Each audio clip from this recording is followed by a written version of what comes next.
Time now for our popular weekly cookery program, Northern Nancy's Country Kitchen, with this week's recipe, cooking up a batch.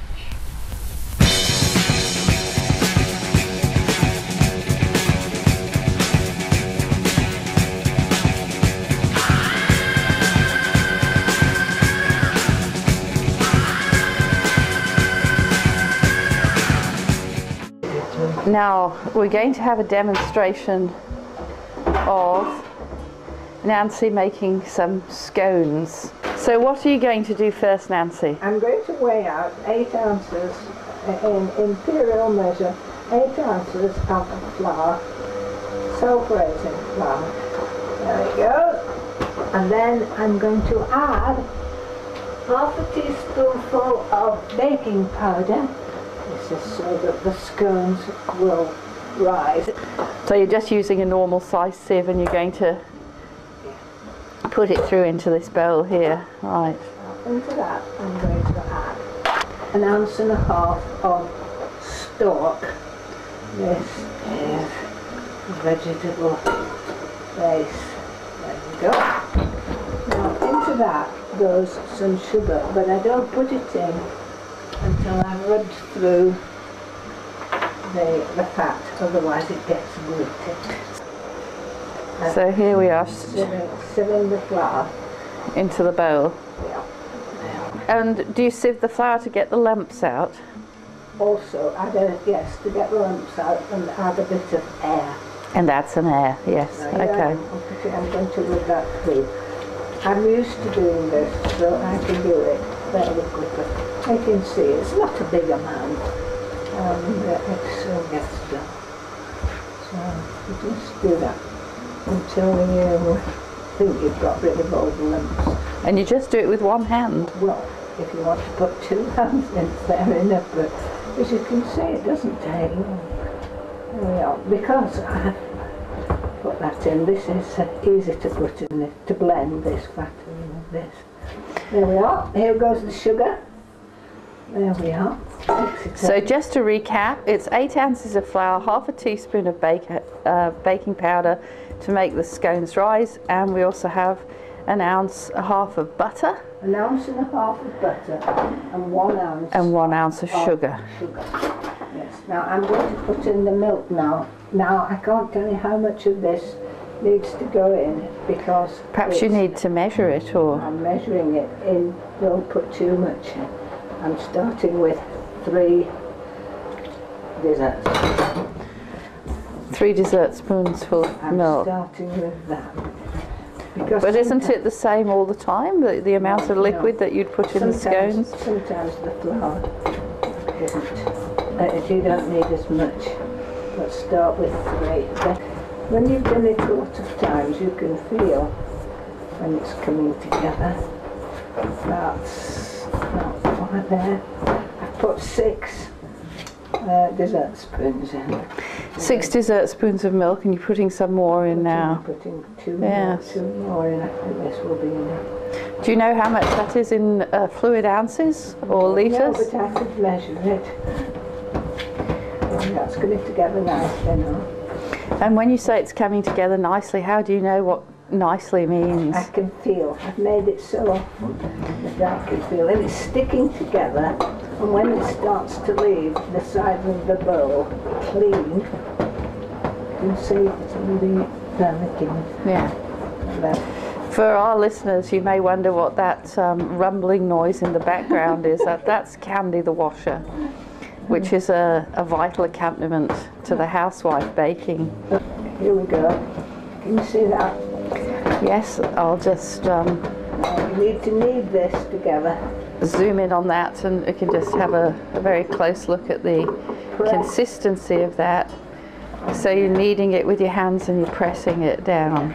And I should have clean hands when I've finished. So that's how you know when you've got the right amount of liquid, because the... Yes. I see. Yep. Yep, that looks great. And how many scones are you going to be able to make out of this mixture? This will make, depending on the size of the cutter, this will make 8 and the bits left over that look like a bit of a rock. I'm going So to roll 8 this scone. out now. Right, okay. Now, rolling out pastry is something that a lot of people have problem with. So, have you got any special tips for... No, I have no, except I use a rolling pin. And Nancy's using a standard rolling pin, pressing the... This was my great-grandma's rolling pin. Right. What was her name? Louisa. Oh, this was the person who had 8 children, whose husband drank and caroused in the local pub. Was that? Yes. So, are you flouring the surface before you're rolling, or are you? Yes. Now, this is a proper scone cutter. It's plain, but I Can you just hold that up again, please, for the camera, so that we can have a look at it? That's a Yeah. plain cutter. And what does it look like from the side? Because I can only see it. There we go. So it's got serrated edges on. No, that's plain. Just a plain one, and the other I'm one. using a serrated one because this is a nice size of scone. You can just pop it in your mouth. Yeah.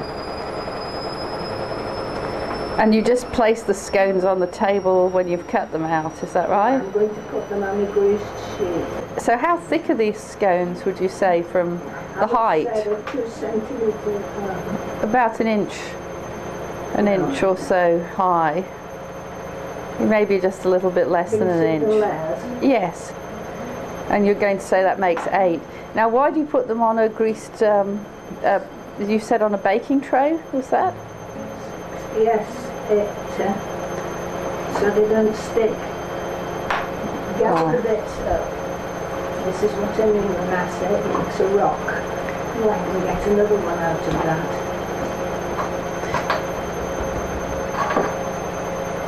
This will be a rough one. Looks perfectly fine to me. I wouldn't be able to tell it from the others. This is the rough one. That will be like a little rock. I think that you'll be able to make that.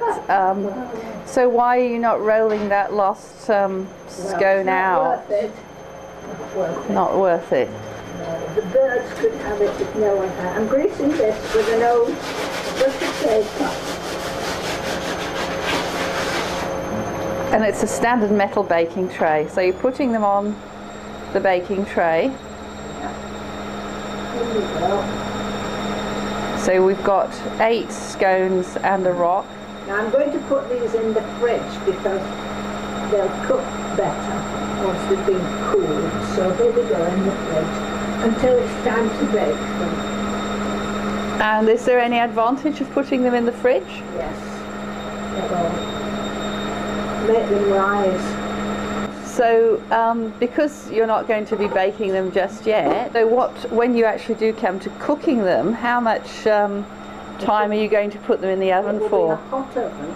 And what do you mean by a hot oven? Well, on a gas cooker it's 6.5 to 7 and I should bake them for 15 minutes. All right, well thank you very much, Nancy. It's been lovely to hear you today on the subject of making scones. And the recipe, of course, will be available on the website. Don't forget, when you serve them, you need some proper cooling. We're having the scones now with some jam and cream on them here. That's the rock. The rock, that's the one at the top, is it? The one that's going to go out to the bird. No. And here we've got a member of our party who is taking advantage of the scones. And is this homemade jam that you've made, Nancy, as well? Yes, it is homemade jam, and Neil have eaten it before. So, would you like to try one, Michael? Try one of the scones and see how you like it. I want you to have the rock, Michael. The rock. The rock. A blob of cream on.